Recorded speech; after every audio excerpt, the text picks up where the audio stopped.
Good afternoon, everyone. On behalf of the College of Forest Resources, I wish to welcome all of you to the fourth Denman Forestry Issue Series entitled Understanding Conservation Easements and Land Trust. The purpose of the Denman Forestry Issue Series is to provide information and discussion on timely forestry and natural resource issues. As with all the activities associated with an academic setting, our ultimate goal is to inform and educate students, faculty, staff, and the public. These programs are made possible through the generous support provided by the Denman Endowment. The College of Forest Resources engages in a broad mission focusing on the sustainability of natural and managed environments by promoting programs in sustainable forestry, sustainable urban environments, and sustainable forest enterprises. This theme of sustainability will be heard many times today as we move through the program. Societal demands for both commodities and amenities from managed forest, natural wildlands, and urban and suburban landscapes have dramatically changed in recent years. Accordingly, new policy instruments, institutions, and innovative programs are needed to address these new realities. Increasing human populations, the growth of economic prosperity, mobility, and technology, as well as a change from an industrial to an information-based society have contributed to this shift. This has led to an increasing demand for the use of environmentally friendly technologies, sustainable production processes, and the protection and restoration of ecological functions and services so that future generations may enjoy the same products and amenities that we now enjoy. Our college is helping to address these new realities in many ways, one of which being today's discussion of conservation easements and land trust. Introducing new proposals to address societal demands is not an easy task. It has been and continues to be a wrenching transformation for many forest landowners in Washington state. Large shifts in wealth are occurring as a result of this paradigm shift. A commitment to resolving these issues is paramount, for we believe that the shift towards sustainable management and higher standards of forest stewardship are irreversible and will continue to grow stronger in future years. Turning to the importance of our discussion today, we need only look at a few summary statistics for Washington state. I direct your attention to the screen. First, I wish to point out that about 38% of our state's land area is covered by commercial forest, with about 60% of this area in western Washington and 40% in eastern Washington. 44% of this commercial forest area is publicly owned and 56% privately owned. Between the years 1978 and 1980 and 1988 to 1991, all private land ownership in Washington state decreased by about 5.3%. If we look at the status of the timber inventory on these lands, we see that about 53% is publicly owned and 47% privately owned. Between 1978 and 1980 and 1988 to 1991, the timber inventory on all private lands decreased by 5.8%. And lastly, in 1999, public lands contributed only 18% of the statewide harvest, contrasted to 82% coming from private lands. These few slides begin to help us identify the problem we are here to discuss today. Private timberlands in our state are producing an increasing share of the timber harvest while simultaneously being subjected to growing pressures to provide a growing array of environmental services, amenity values, and development opportunities. We need new policy instruments and innovative programs if we are going to successfully retain these forest lands as our state continues to urbanize. Growing recognition that conservation easements and forest land trusts play a significant role in this effort is the subject of today's discussion. I wish to thank all of today's speakers as well as all of those who helped organize this event. I applaud your contributions because I believe the future of forestry and natural resource management in Washington State lies in the creation and implementation of new innovative approaches like those being discussed today. With these brief comments, I will turn the podium over to Professor James Agee, who will introduce the rest of your program. I wish you a most successful discussion. Thank you, Dean Baer, and welcome to our audience today. This is going to be, I think, a very exciting program for us. Our panel today is going to be addressing issues of both land trusts and conservation easements. We have 4 fabulous panelists for you. First, Connie Best will be speaking from Pacific Forest Trust. Secondly, Jean DeVernoy from Cascade Land Conservancy. Third, David Rolfe from the Nature Conservancy. And fourth, Jim Nickel from Forest Systems Incorporated. I'd like to provide you just a very brief background. You certainly didn't show up at today's program to see me. I don't consider myself an expert at all, and this is why we brought these panelists to you. First, land trusts. Land trusts are local, regional, or national organizations directly involved in helping to protect a wide variety of resources. These might include natural, scenic, recreational, agricultural, historical, and cultural properties, with a primary emphasis on open space. There are currently close to 1,000 various land trusts across the United States, and more than half of these have been established in the last 15 years, suggesting a real exponential growth rate. But the history of land trusts goes back to the mid-18th century in New England, with small associations called village improvement societies. And they were really the forerunners of today's land trusts. In the West, these efforts began about 1900 down in California with the development of the Sempervirens Club. And those of you who have some knowledge of coastal redwood will recognize that's part of the Latin name for coast redwood. Their motto was, "Save the redwoods." Land trusts purchase land, acquire lands through donations, secure conservation easements and monitor those easements, and partner with a wide variety of private and government institutions. They range in size from totally volunteer organizations to large international groups that have very large staffs. In the United States, land trusts alone, without some of their allied sets of institutions, have been involved in the protection of almost 3 million acres.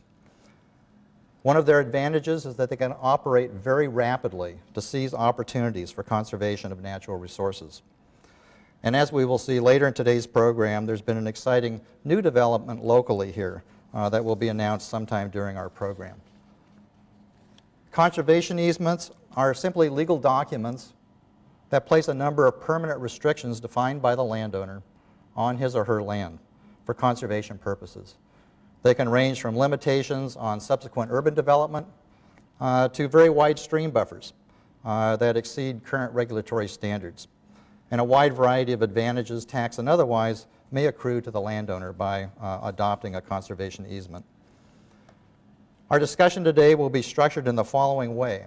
Each of our 4 speakers will have approximately 20 minutes to describe his or her involvement with land trusts and conservation easements.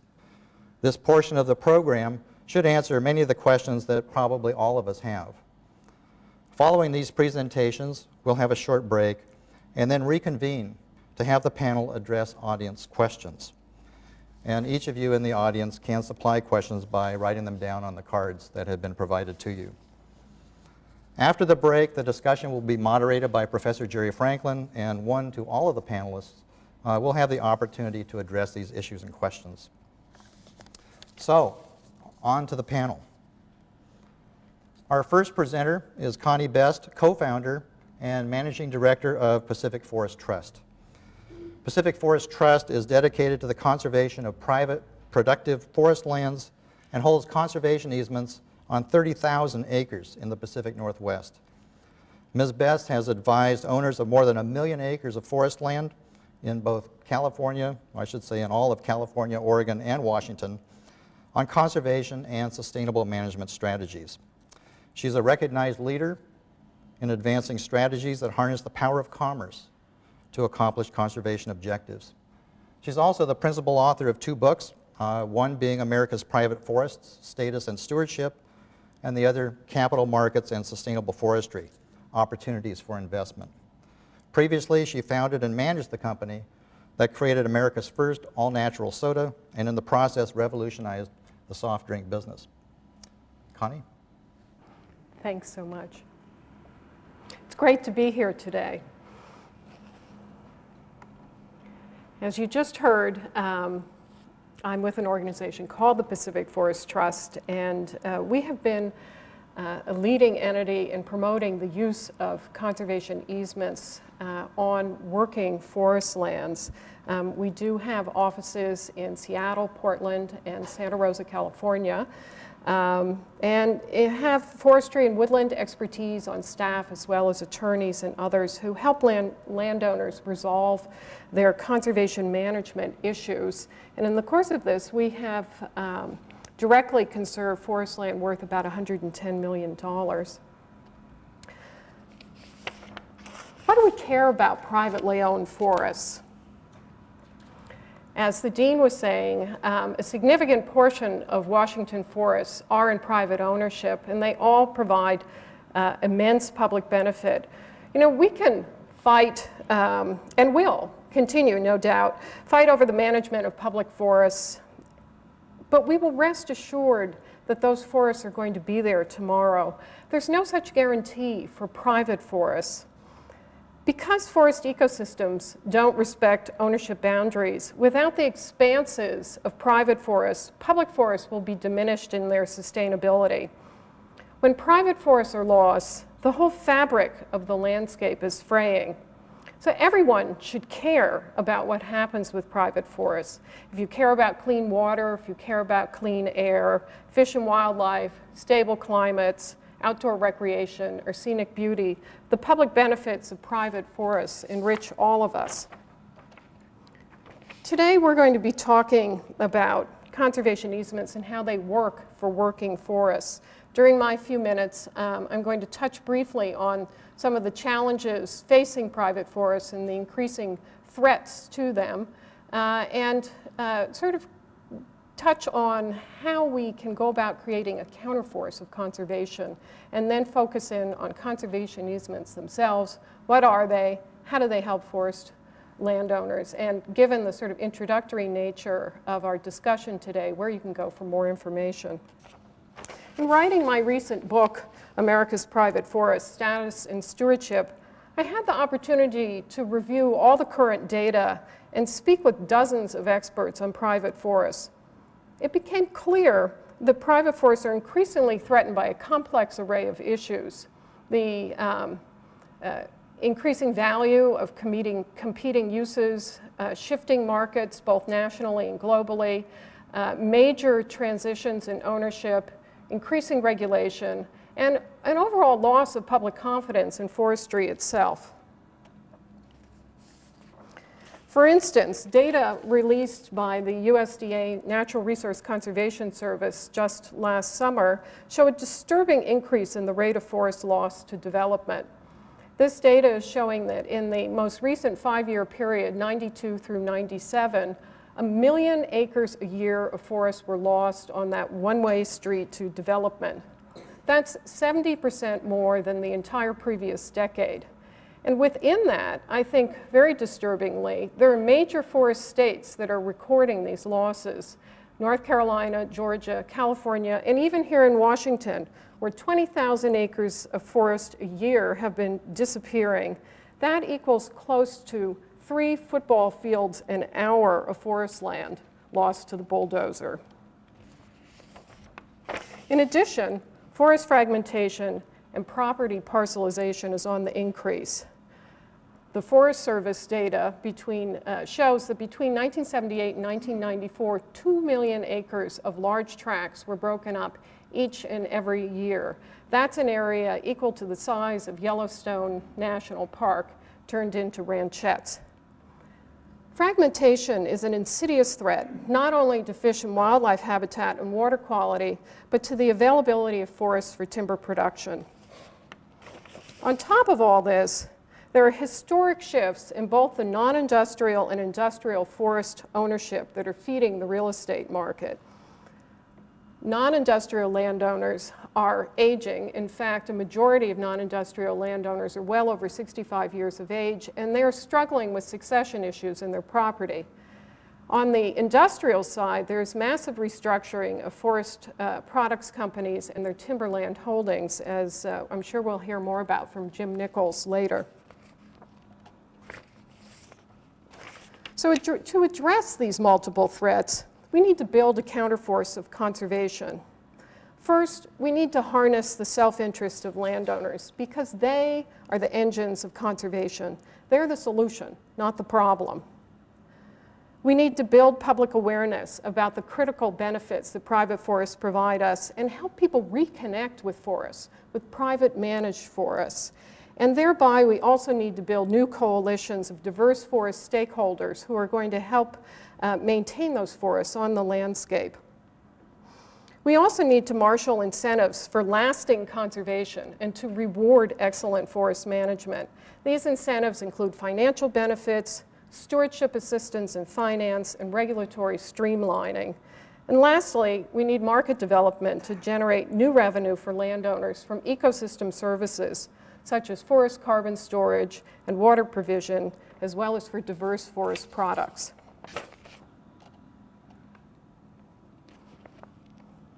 Within this context, conservation easements are a versatile tool whose time has come. They've been in use since the 1930s, but they have exploded across the landscape in the 90s. Millions of acres, as Jim Agee was saying, are managed under conservation easements today. This provides an alternative to public acquisition and ownership and provides a means for lasting private stewardship of forests that provide multiple public benefits. I hope today we can explore and explode some of the myths surrounding conservation easements. One of them is the restrictions close out future options. The fact is, it's only options for houses and asphalt that get limited or closed out. Options for forests can increase. Myth, forestry is prohibited. The fact is, sustainable forestry is guaranteed as the forest value will only grow through time. Most people are aware that conservation easements can be used to create so-called forever wild properties that protect habitat. But working forest conservation easements are a special and recent evolution, protecting resources while permitting ongoing management. Another myth I hear all the time is that if I put a conservation easement on my property, state agencies, or worse, environmental activists are going to take over my land. Fact, and I think a reassuring one, is that with a conservation easement, access is still only by landowner permission and is provided to the easement grantee for monitoring the easement terms. Conservation easements for working forests are voluntary and permanent deed restrictions. They define and limit development and land uses to protect public benefits such as habitat, water quality, open space, and scenic resources. They also can provide for high standards for forestry. The land stays in private ownership and productive use, including timber harvest. And it can also provide tax benefits or cash returns to landowners, which we'll talk more about shortly. Conservation easements should really be thought of as another forest management tool. The terms strip off the non-forest development pressures and the conflicts, and therefore the property value changes to reflect the forest value, not the sort of lurking real estate speculative value. They keep larger properties intact and available for forestry and can set broad, long-term goals for consistent, sustainable forest management. Well, how do you keep a forest a forest? It's kind of like when an artist was once asked, how do you sculpt an elephant? Well, you carve away everything from that block of granite that doesn't look like an elephant. So with a conservation easement, you are carving away everything that doesn't look like a forest, those hidden property rights that are the basis for future development. At the same time, however, you're still allowing for compatible uses, which will vary site by site. So typically, you're going to limit or prohibit subdivision or parcelization of the property. You're going to limit or prohibit residential development. And you're going to restrict timber harvesting to meet the identified conservation goals of that particular property, goals that the landowner is setting. Typically, these include protecting stream buffers and habitats.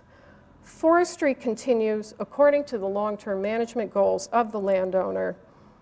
You can also protect, if you choose, other site-specific public benefits, which may be scenic, may include recreational access, or may be a historic site on the property. On the issue of access, I want to point out that conservation easements do not, per se, allow or require public access. Public access is only included if it's specifically a goal of the easement and the landowner would like to have that occurring on the property. In addition to designing a conservation easement that expresses your stewardship ethic as a landowner, the landowner is also choosing a partner to help guarantee that vision over the long term. That's either going to be a nonprofit land trust or a government agency who's chosen by the landowner to be that grantee. And once that partnership occurs, then the grantee is there to ensure that the terms of the easement are respected. And this is typically done through annual monitoring and, in the worst case, through the ability to legally enforce the terms of the easement. I want to emphasize that the grantee in most conservation easements that I'm aware of has no affirmative management rights on the property.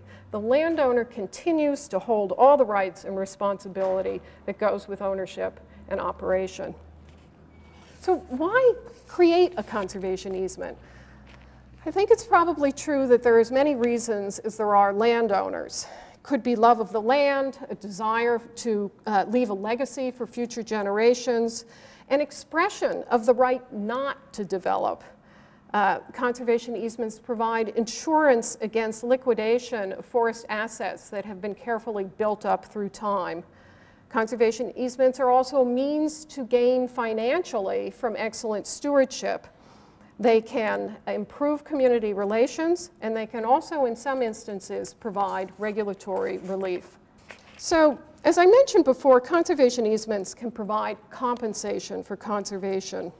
The permanent restrictions on development and logging have financial value that can be appraised, and that value reflects the opportunity cost for managing for these public benefits.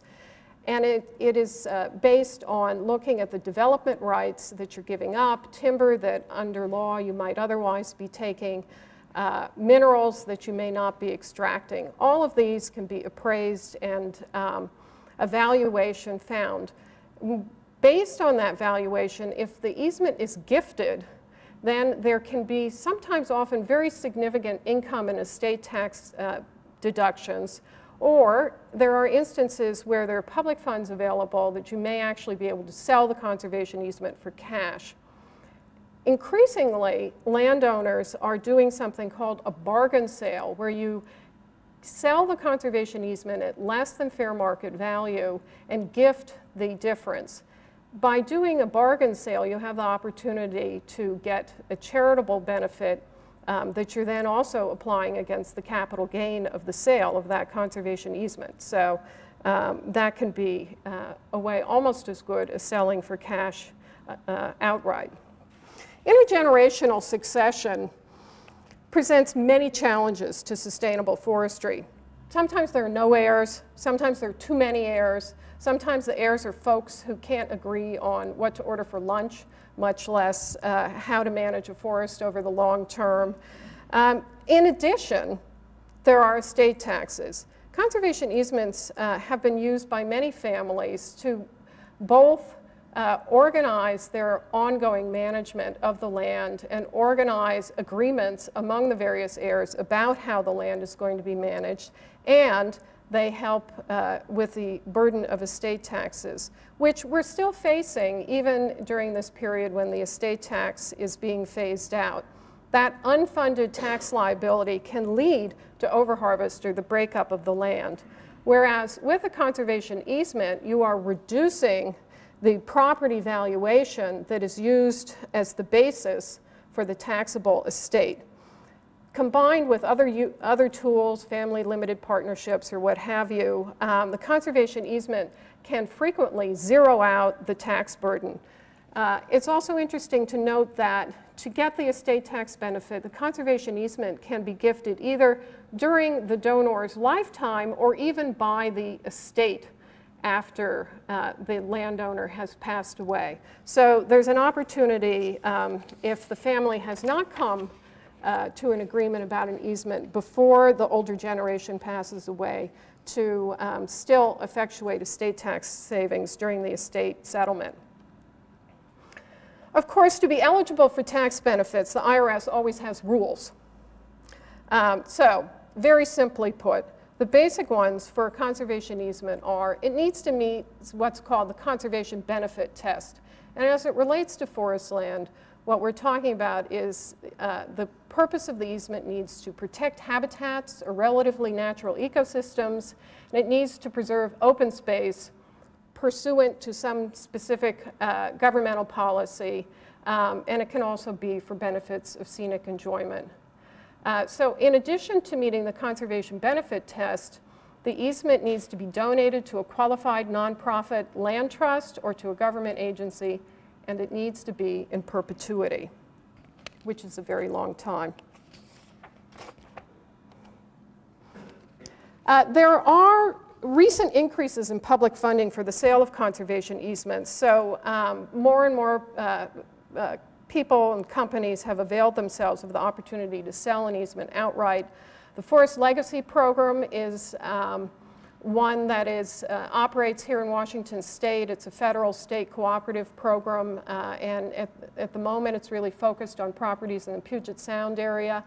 There are other public grant programs that focus on habitat and water quality, public recreation, and specific to Washington small landowners, the Forestry Riparian Easement Program, which is, unlike most conservation easements, is a term conservation easement as an incentive for increased riparian protection.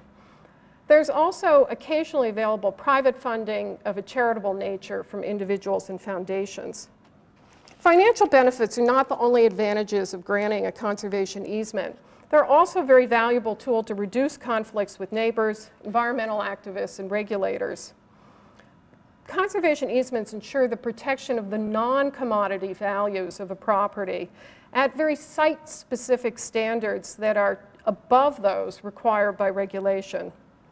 As an expression of an enduring commitment to stewardship, conservation easements are reassuring to the public about the quality of the forestry to be practiced on the property.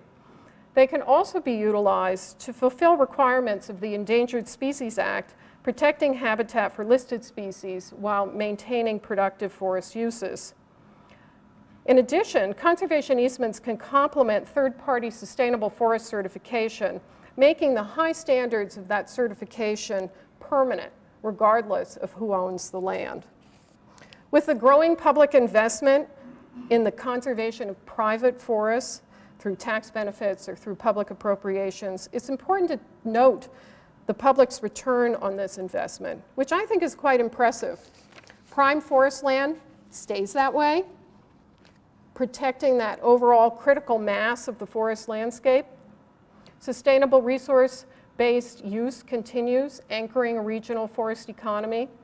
Fish and wildlife are protected at high standards, water quality can be enhanced, and carbon stores to mitigate global warming can increase.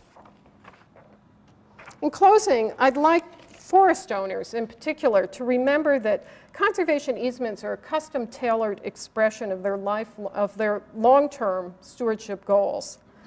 Unlike the one-size-fits-all nature of regulation, we Pacific Forest Trust recognized that each forest property is unique. Each landowner is unique, so each conservation easement is going to be unique.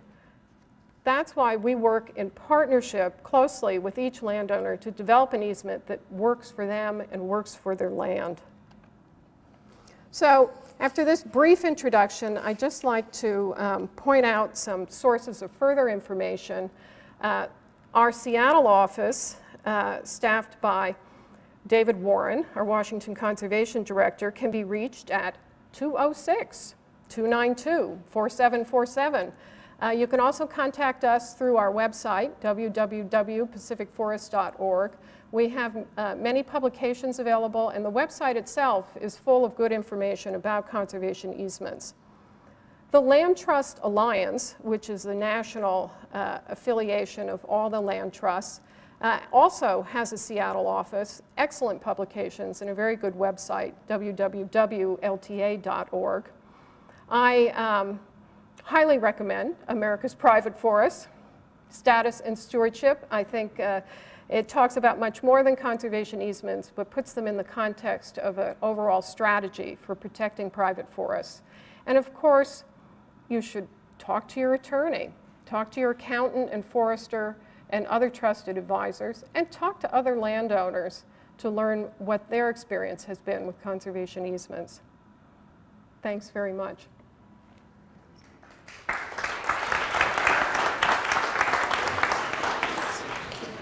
Connie, thanks very much for a great introduction. Our second speaker is Jean Duvernoy, president of Cascade Land Conservancy. Jean has devoted over 20 years to the preservation of major landscapes from a variety of perspectives, including research, program development, and management. Under his leadership, CLC has developed into an organization with a national reputation for negotiating cutting-edge land transactions to preserve our region's major landscapes. Prior to joining CLC, Jean's landscape preservation work, including directing the King County Farmland Preservation Program and developing and implementing the county's open space bond program. Jean has a master's in business administration and law degree from Cornell University and an engineering degree from Carnegie Mellon University. Jean? So Connie provided the overall view. Now I'd like to take you through an individual transaction so you can get a sense of how this can be all put together on the ground to do some meaningful land preservation. The Cascade Land Conservancy is a 12-year-old organization. We're a pretty small group. There's about 8 staff and about 80 board members. And we've been operating in King, Pierce, and Snohomish counties. We operate a little bit in Kittitas County, and then we also do some work on the coast. But our real heart is set in these 3 counties. Now, we have a variety of programs that we're operating to preserve specific landscapes within these 3 counties. One of our major initiatives is what we call our Cascade Foothills Initiative. We are very interested in preserving those front mountain range to our higher elevation mountains. Now, those are mostly in working landscape. So that brings to us the job of seeing how we preserve a working landscape, timber. And that's what I want to talk about here is one example of how we're exploring to preserve a working landscape. The way we did this, we're going to talk about the Snoqualmie Tree Farm. That's what its name was yesterday. Its name today is the Evergreen Forest at Snoqualmie. There's been a major transaction to buy that land and to put it into ownership of a private nonprofit. Now, what the Cascade Land Conservancy did was create a supporting 501c3 nonprofit organization, the Evergreen Forest Trust. That is an independent nonprofit company. That company's responsibility is to act as a timber company. It is under its own 501c3 status, and its board includes business, environmental, government, and academic leaders. And they will play a very significant role in this transaction as we go through it.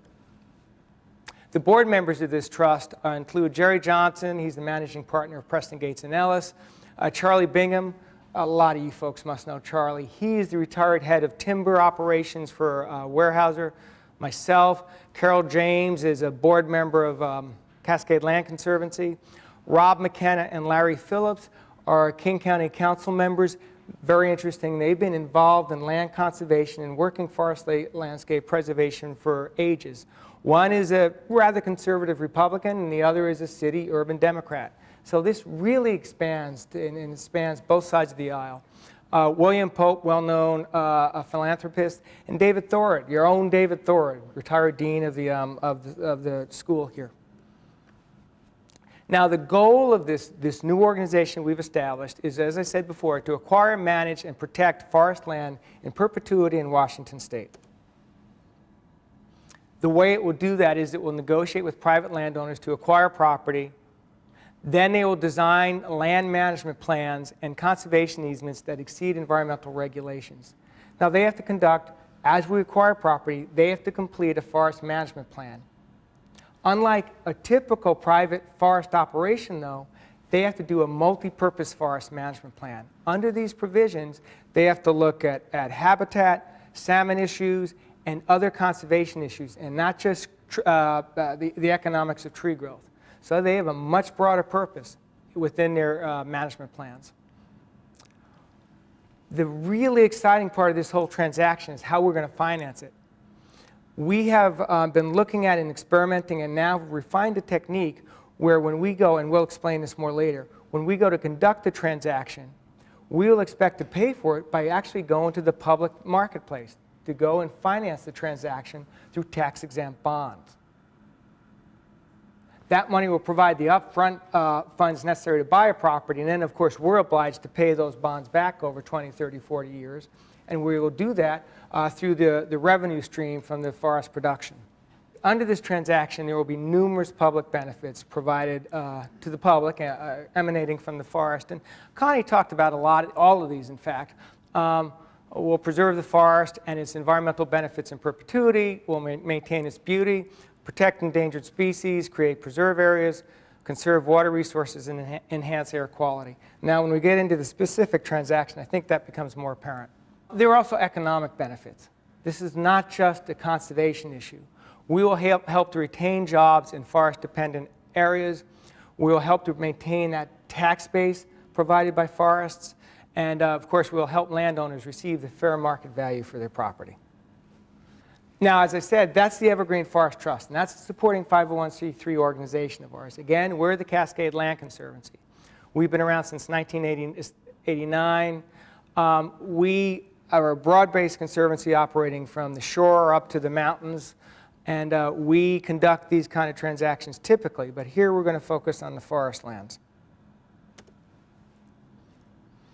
I'm going to talk about the transaction now on the Evergreen Forest at Snoqualmie. We had a variety of partners. They included Weyerhaeuser, the current landowner. We had to negotiate with them to buy the property.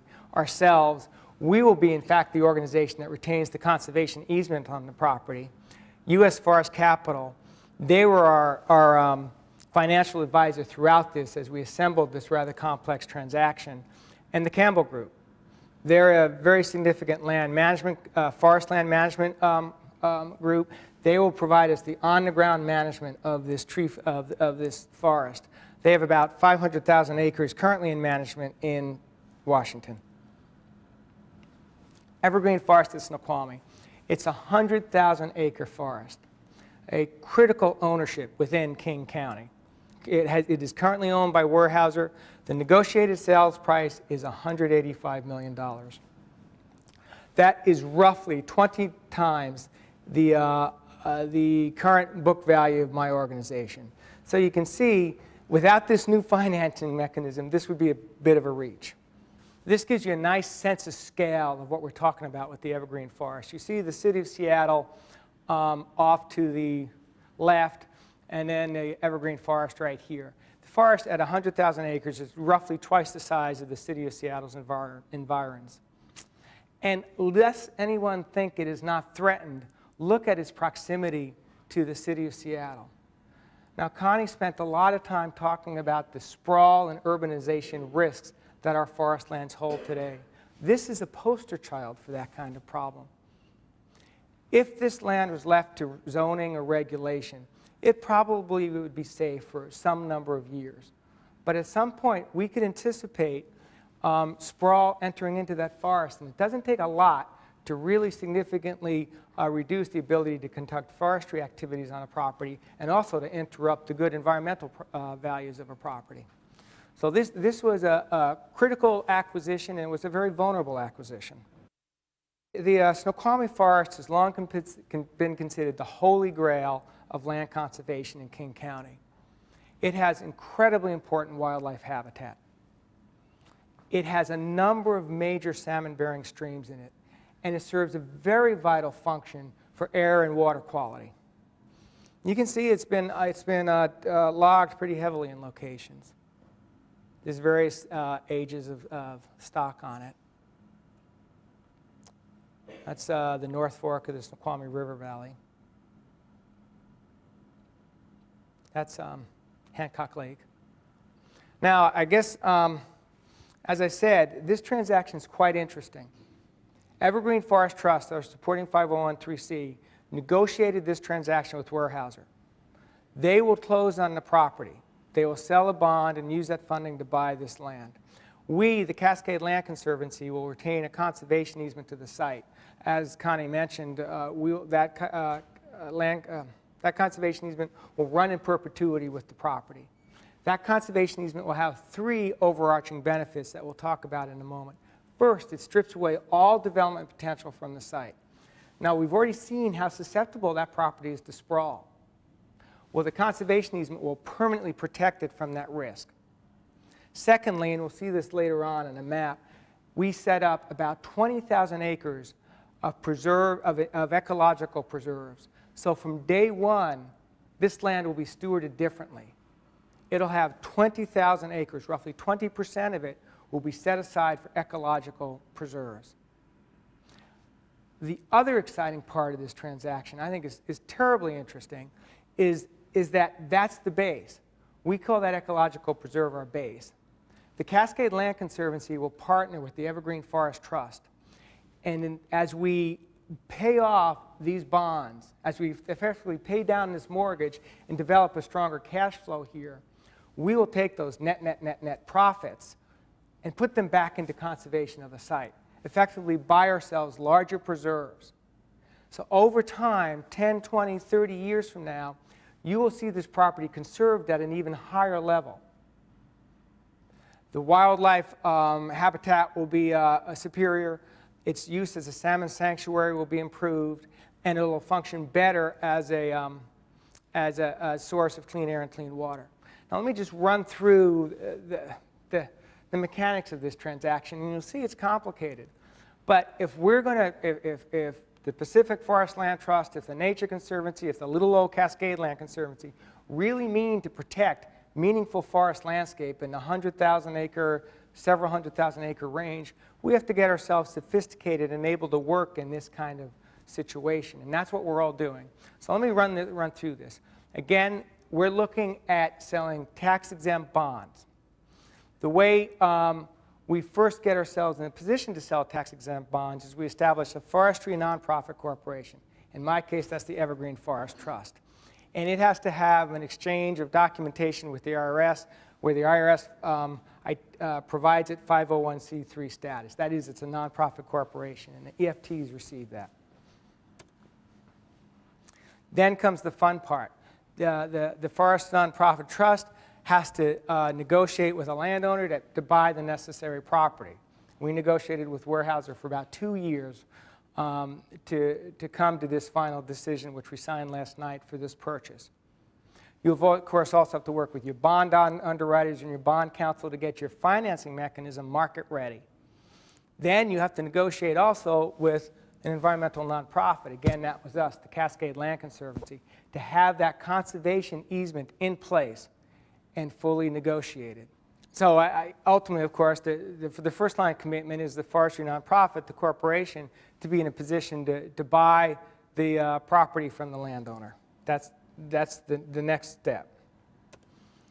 The forest nonprofit sells bonds to an investment banker and through escrow gets the necessary funding to close on this transaction. In our case, we will obtain northwards of $185 million of bonds to fund this transaction.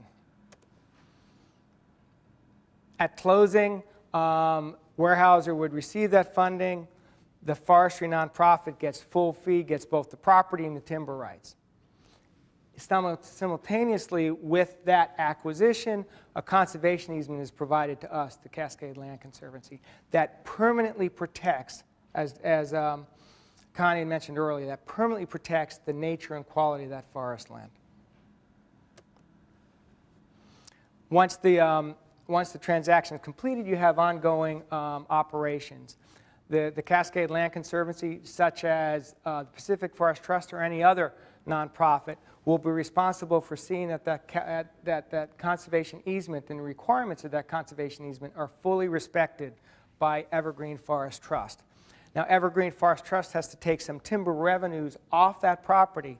Through its timber management firm, it will receive timber revenues, which it pays back on its loan. So over 30 or 40 years, this loan will be fully paid back. So in just essentially a generation's time, this land will be fully conserved and there will be no debt load on this property. Now, that's a relatively very short time. I know a couple of us who are way over that timeline, in terms of our age. So that's sort of the bare bone ways this mechanism works. It's contingent on confirming that this bond can be sold at tax-exempt rates. That really helps make this whole transaction pencil and allows the forestry nonprofit company, the Evergreen Forest Trust, to manage that land at a more benign level than if it had to manage it with more expensive money. So there's really two benefits to this, I should say. One is that we benefit from the tax-exempt bond market. We get cheap money.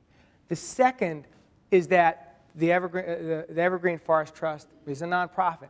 It doesn't have stockholder expectations for profits and those kind of demands.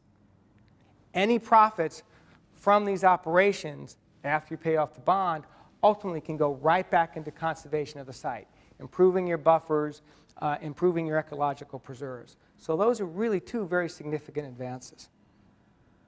Obviously, a land trust to get into this business has to have pretty sophisticated partners. And as I mentioned before, we have excellent bond counsel, excellent corporate counsel, and of course, the Campbell Group.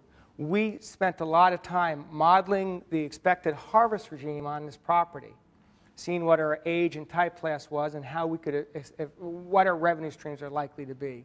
From that, we had to build the funding stream for a tax-exempt bond. So we have spent very significant resources, dollar resources, in coming up with what we think we can afford to pay for this property and how we will harvest the property to acquire this site. Now, that's a harvest regime under the restrictions I already talked about. Again, there's going to be a conservation easement placed on this property, which is going to limit it. So we're going to limit the extractive nature of our uses of the property, but we still have to pay off that bond. The conservation easement, this is just a quick summary. Again, real estate development. We remove all right to develop the property. Hugely important. Secondly, we've set up a number of conservation levels on the site so that as we manage the site and we remove that debt load and see more and more of a bottom line that's black, we will be able to ratchet up our conservation levels. At our most base conservation level, we preserve about 20,000 acres, as I mentioned to you. And this gives you some sense of where our preserves are situated. All late successional forests preserved outright. Will be managed as a reserve.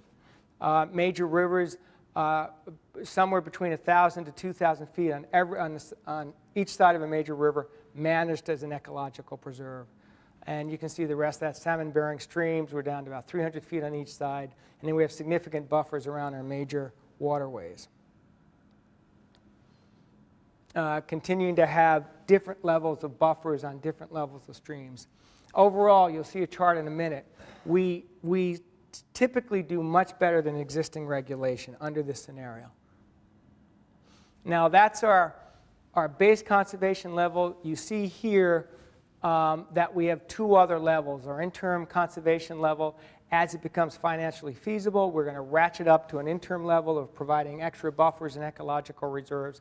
leading to a final goal conservation level of much more aggressive conservation. The way we will ratchet ourselves up to those reserves is we will conduct an audit of the Evergreen Forest Trust on a yearly basis.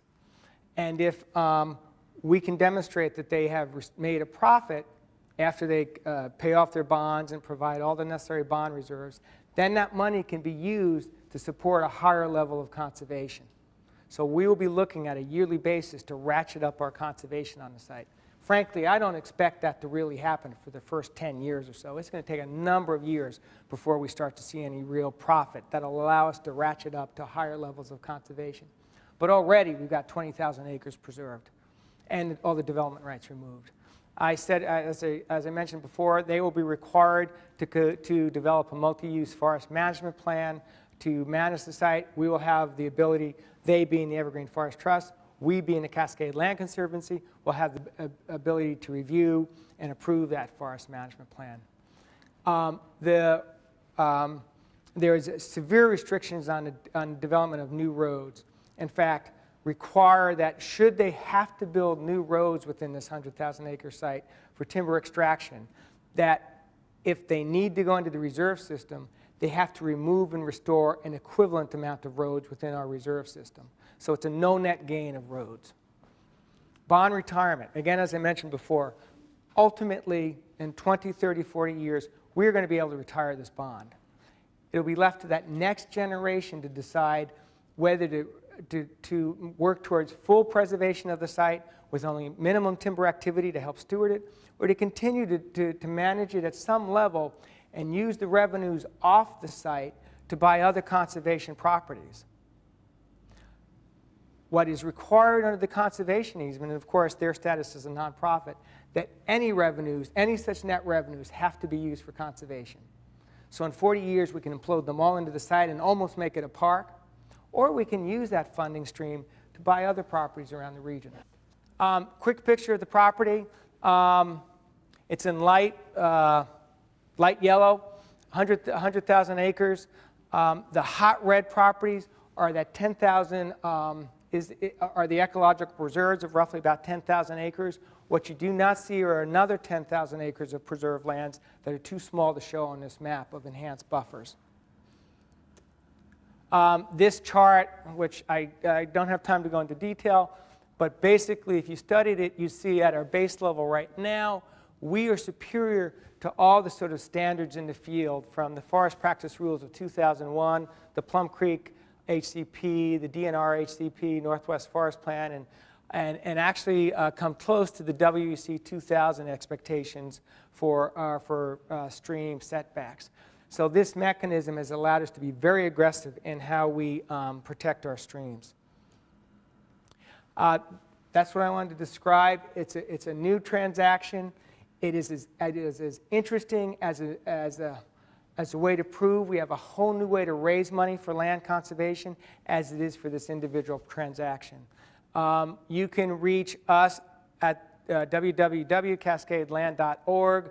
The Evergreen Forest Trust has its own webpage there as well. So thank you very much for your time, and at the panel, Michelle will enjoy chatting with you. Great job. Gene, thanks very much.